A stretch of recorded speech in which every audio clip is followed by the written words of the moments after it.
Scott Lake started out as a commercial fishing enterprise in the late 60s. They wanted to come up here and net lake trout and whitefish, send them to markets in the Midwest. That didn't work out.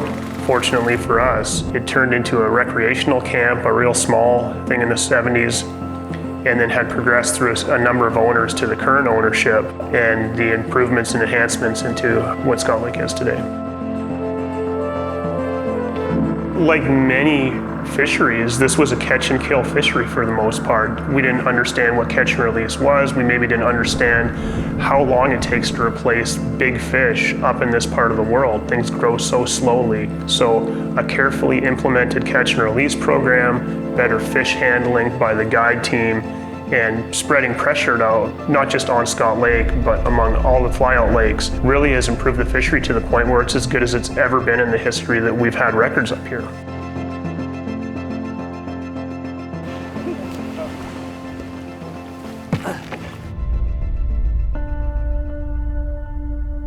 Scott Lake Lodge is not the end of the world, but you can see it from here.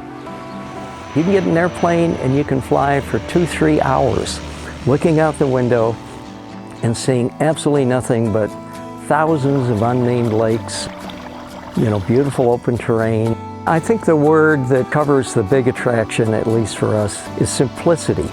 Just a few elements, superbly done. This is a different place. You have management, you have the guides and other workers, and you have the guests. And what we tried to do is fuse all of them together. We wanted to see on a peer relationship with our guests.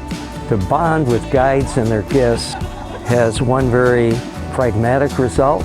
They want to keep coming back, both the guests and the guides. Fishing we can't change. It's really good, some days better than others, but that's a constant. What we can change is the culture we have and the attention we give to each and every guest.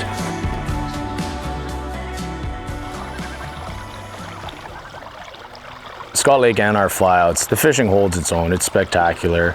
We have so much opportunity here. As guides, we're still learning and checking out new spots, and it's just getting better and better.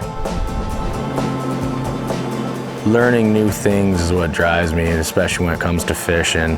And our flyout lakes, they're so big that we're constantly learning more about and exploring new waters within them. And that's really exciting. A lot of times the guests too, I'll tell them straight up, I've never been here before, let's check it out, I think it'll be good. And more often than not, it pays off. Flying over the water and seeing absolutely nothing but wilderness, and then arriving and there's vibrancy and people and community and everybody's happy to see you is pretty amazing. We spend all our time with our guests and focusing on our guests. The guides do it in the boat as well as meal times. We all eat together and we're all interested in where you come from, why you're here, and what we can do to make your experience better. It's tundra, it's islands, and then all of a sudden there's just this little village on a tiny island in the middle of a lake. And that in itself, seeing it from overhead, is so cool.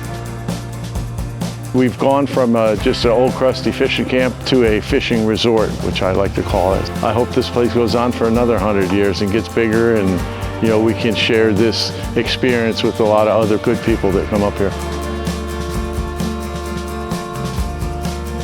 From the moment that you decide to book a trip with Scott Lake Lodge, you're well taken care of. We've got a lot of information. We've got amazing professional people to help you every step of the way. It's a long way to travel. True wilderness always is. But the minute you step foot on the dock, it's worth it.